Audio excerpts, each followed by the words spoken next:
Yeah, I just stopped up here, and this is the first field of corn I planted. This is mycogen corn. And it's a good tall corn. I stopped to check to see how ripe this is getting. It doesn't look like a double-eared up here. The other field is double-earing. I'd grab an ear here. Looks like a good one to grab. Really no strength in my hand, but drop it. Probably should grab another one. I don't know what this is going to be like, but it's going to be a surprise. Right now, all I'm concerned about is seeing how far along it's dented. And of course, when I stop on the edge of the roads when all the traffic comes. I got something coming over here to eat my corn. It's got a path in here. Well, let's throw this in the back until I get home.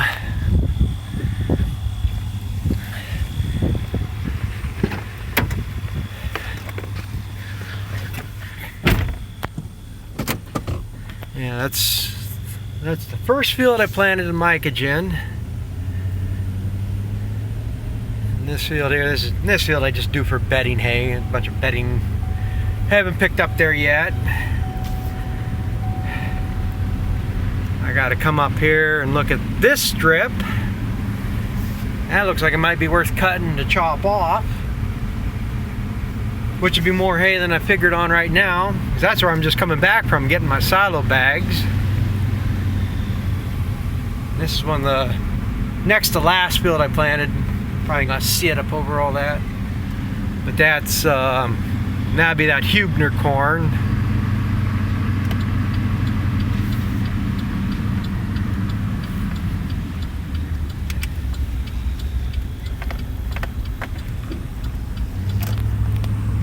This field here on the neighbors, this is what's disappointing here right now. This hay should look like what I'm cutting, been chopping there in the last video. And that's the difference. No, I didn't get no manure or nothing on this field this year. I know this end's gonna be worth anything. This bigger piece should be some decent stuff, but I have a feeling I'm gonna be doubling up windrows to chop that.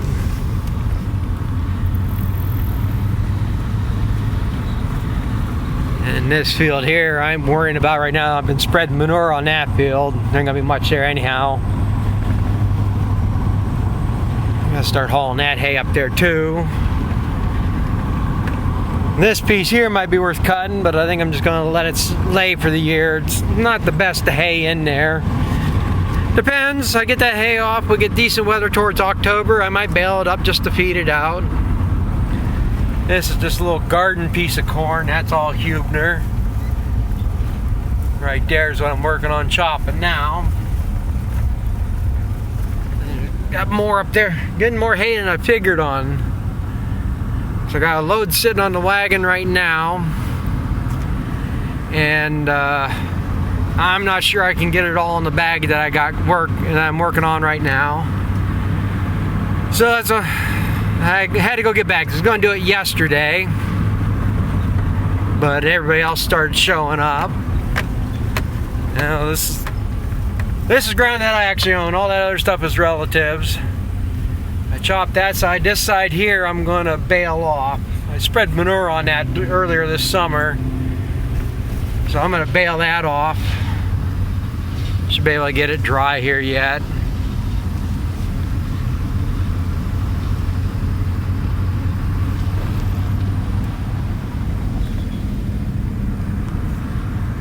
And this is the field of corn that I've been showing on. This got both Huebner and the Southside Road would be the mycogen. You can see, probably gonna see here, but there's quite a bit of height difference between the two. I mean, this mycogen's a good 2 to 3 foot taller. Whether it's a good thing or not, who knows? I mean, Huebner's going to have a higher corn to fodder ratio. Mycogen's going to be a higher yielder. It just depends on the ear size. Maybe the Mycogen's a bigger ear, and it'll work out about the same. But gotta see how close it's getting, because I just picked up another bag of silage to do. It won't be this next week. That's what screws me up here next couple days too. Next week is our local fair, and we're getting cows ready. My wife is, a couple calves to take over there. So Sunday and Monday, basically we're gonna be monkeying around, moving things, setting up over there. Tuesday's show day. Hopefully the neighbor's gonna help more, or I'll help her more, because there ain't gonna be a whole lot I can do. By the time I get done with chores and stuff, it's getting too late to do anything. So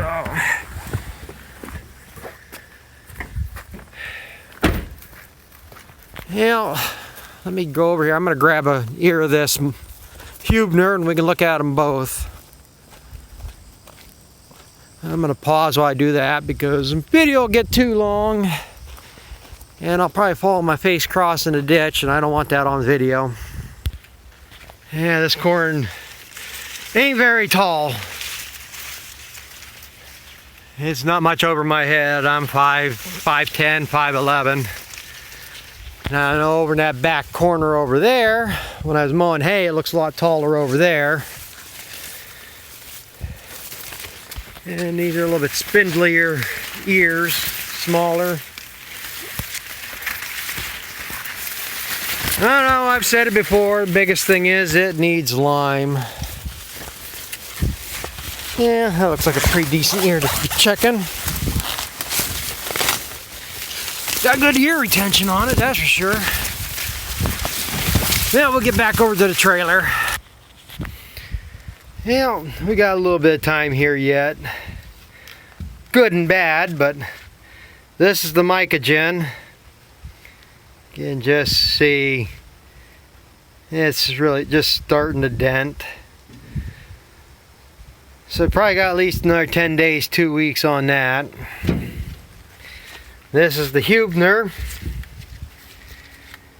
and it really hasn't even dented anything yet in there. So, another thing I want to see now, Huebner, that's good red cob. I don't know if it actually means anything or not. I had one nutritionist tell me, this is the Mycogen. Let's see, that's kind of a pinker cob. Now he had mentioned the corn one time, master something, and what they had in there for their silage corns, they were recommending a lighter cobbed corn. It's more digestible. The lighter the color of the cob, the more digestible the corn is. The redder cobs make a denser, harder kernel. And I guess it's a toss-up one way or another. This corn probably will be higher in starch than this corn. So I don't know which one way or the other, but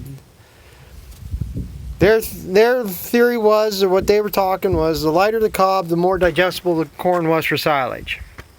So I don't know if there's any truth in that or not. But I definitely got at least 10 days to 2 weeks before I have to worry about that. Which is good, because I just got another bag of silage to go do, which they want to do this week, or probably towards next weekend, or they said about a week to 10 days. And I'll be seeing them over at the fair. They show cows too. But what I wanted to do was get the grass chopped. Now, it might ripen faster than you think too. But this piece here, and I don't know what's going to show up on camera here, that other little acre piece of corn I had down the bottom of the hill, I couldn't see what I was filming because of the glare on my phone, and I probably was driving too fast. But what I'd like to do is chop them two off do a part of a bag of them, and then start feeding it.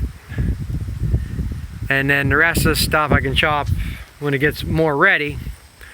But if it's this stage, you know, I don't really want to be doing that, because that's the problem I ran into last year. This corn is light on starch, and it doesn't, right now it's setting the starch as it's drying down. So it's half dozen or one or the other. As late as at the stage this is going to give me time to go do that other job, but I'd like to do this before I go do that. We'll see. I mean, a week, a lot can change.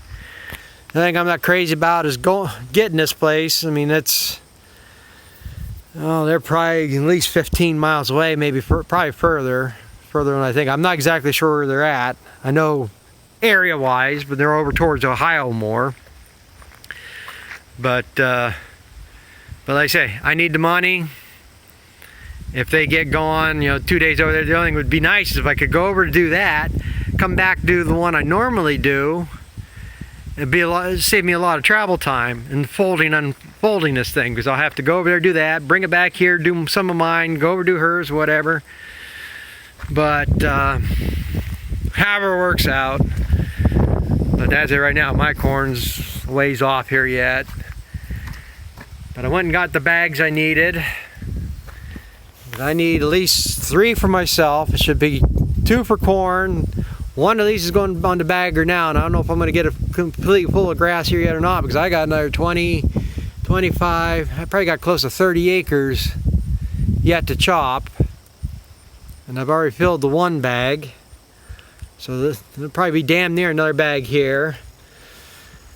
This is going to be for the guy that just asked me. And then the one I normally do, I got to do this one at their main farm. Then I got a 150 to do over at her brother's, where they got heifers. And they ran out of corn, so she wants to do another part of a bag. And the plan was I'd just get another 150. Well, when I got up there and I got thinking, it's probably just as well if I get another 200. Let her do whatever she wants in there. If she wants to do 100 foot, 120 foot, whatever it takes. I cut the bag off, and then I got part of a bag, and having a 200 foot, I'm going to have more usable bag left, because if I get a third cutting, I'm going to need another bag. Or if the corn turns out better than what I think, I'm going to need another bag. So I might have to go get another bag here yet, and I'm pretty much going to have to decide one way or another, because oh, I don't know how many more bags. They just ordered another pallet of bags, 8-footers, I guess, and it's the last one they had. So they're probably going to run out of bags. So I might have to bite the bullet and get another bag to have on hand. I can always say, when I get done, hey, anybody need a bag? I got one available, and turn around and resell it. Or just keep it for next year. Problem is, like I say, position I am in with money flow, right here is $2,800 in them 7 boxes. It was $415 for them and $335 for the 150. So, you know what to do. But that's the thing is, the one I do for this guy and the one I do for the one I normally do, that's damn near pays for all these bags. And they say there's 2 more I'm doing custom work, so that pays for all these bags, and hopefully it'll pay my diesel fuel bill and keep me caught up on that much. But I guess that's what it's going to be. I say I got way to go. Thought my wife would be here. We got to get calves moved around, see if they're going to walk, how they're going to behave to go to the fair.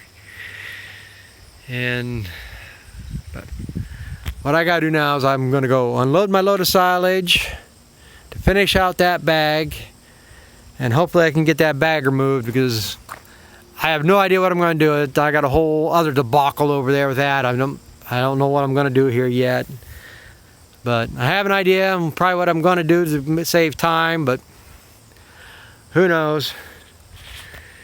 And I actually have a guy coming next week. I'm probably getting this one too long, can't see anything. Got a guy coming next week, works through IBA, one of the supply companies. They're going to test everything in that milk house. They said they can do the pulsation, the vacuum pump, check the rubbers, check the soap cycles and all this. They're going to give me a bunch of recommendations. I think I have the PI count under control. I'm having problems with other counts. And, you know, maybe they can help on that. I have a pretty good idea what's going on here. It's just a matter of getting the counts back down, but it might be a little too late. Like I mentioned before, I've had enough quality violations. I don't know if I'm getting shut off here yet or not, but let's take one day at a time, I guess. So thanks for watching, and we'll catch up with you later.